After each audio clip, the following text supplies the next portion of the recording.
В актовом зале Дома культуры сегодня представители партии «Единая Россия» и депутаты сельских советов Аршты, Чемульги, Бердюрты, Алхасты и Нестеровская. Первым зачитала свой доклад Айшат Амриева, представитель депутатского корпуса Аршты. Это один из самых малозаселенных поселков в республике. Там проживают около 1500 людей. И сейчас делается все возможное для их благополучия. Особенно жители села рады построенной в 2016 году автодороги от сельского поселения Чемульги до сельского поселения Ашты. Не все знают, что после начала боевых действий в Чеченской Республике село Ашты попало в изоляцию, так как дорога в наше село лежала через село Бамут, Чеченская Республика. Из-за боевых действий проезд был невозможен.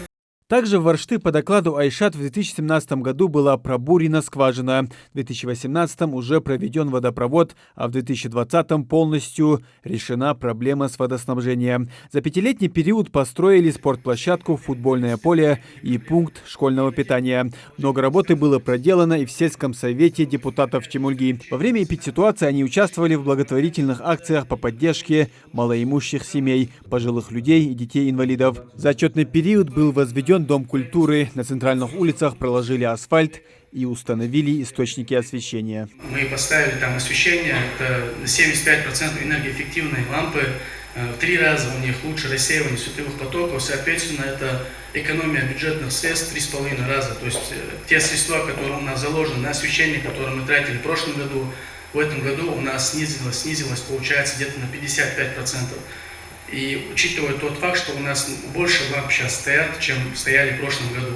Самый длинный доклад предоставил Ацалам Гулиев, депутат сельсовета Нестеровская. За последние 2 года они смогли обеспечить водой всех жителей села.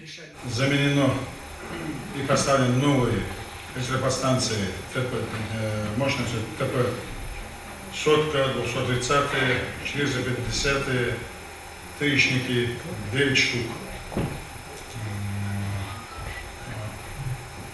Проложена воздуховодной линии с установкой опор до 3 километров.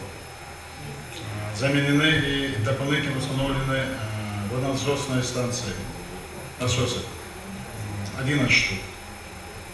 Это благодаря руководству республики, там в прошлом году была очень напряженная обстановка, и правительству республики была оказана помощь в поставке этих насосов.